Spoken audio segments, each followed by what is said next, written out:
Assalamualaikum warahmatullahi wabarakatuh. Sebelumnya perkenalkan, nama saya Emma Oktavianti, NIM 1911290023, Matkul UTS Teori Belajar Bahasa. Yang soalnya yaitu berikan pendapat Anda tentang kondisi pembelajaran bahasa Indonesia terkini beserta masalah yang dihadapi guru maupun siswa serta solusi yang dapat Anda berikan.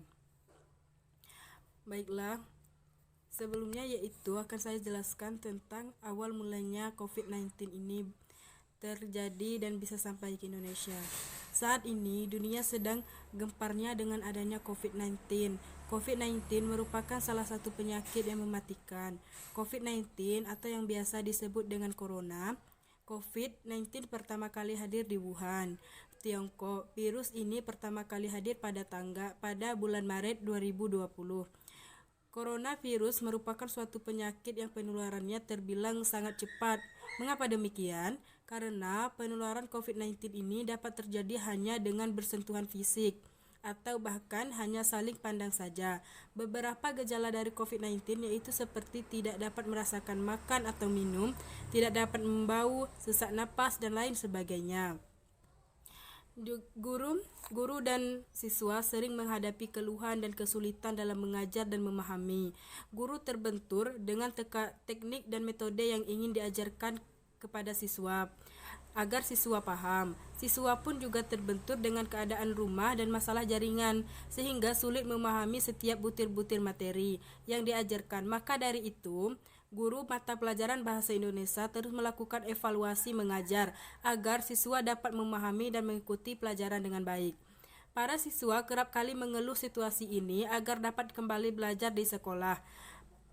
Masalah yang sangat sulit dihadapi para siswa dan membuat siswa stres ketika siswa melakukan ujian atau penilaian akhir semester, bisa disingkat dengan PAS. Mata pelajaran bahasa Indonesia, siswa melakukan ujian secara daring dengan soal-soal yang sulit dipahami karena teks wacana dalam soal terlalu kecil dan sulit terbaca, sehingga membuat siswa kesulitan membaca soal. Selain itu, adapun ujian lainnya yaitu dengan diberikan sebuah tugas.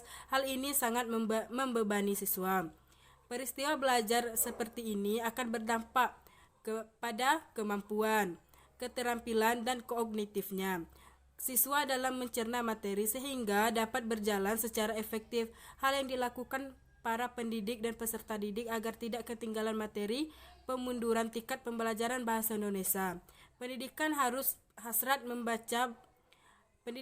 mendorong hasrat membaca para siswa agar melakukan kegiatan membaca. Solusi tersebut akan meningkatkan tingkat pembelajaran bahasa Indonesia. Pendidik harus mendorong hasrat membaca para siswa agar melakukan kegiatan membaca.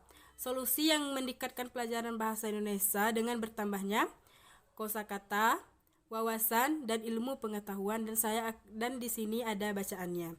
Dan kalian juga bisa membacanya kalau memang perkataan saya ini masih kurang lancar dan masih amburadul. Dan sekaligus meningkatkan literasi atau minat baca kita tertinggal, yaitu ada pada urutan 60 dari 61 negara berdasarkan hasil data UNESCO. Hal ini harus dibiasakan, tidak bisa karena tidak terbiasa dan bisa karena terbiasa. Baiklah, sekalian penjelasan dari saya. Lebih dan kurang saya mohon maaf karena masih ada terbata-bata dalam pembicaraan saya. Wassalamualaikum warahmatullahi wabarakatuh.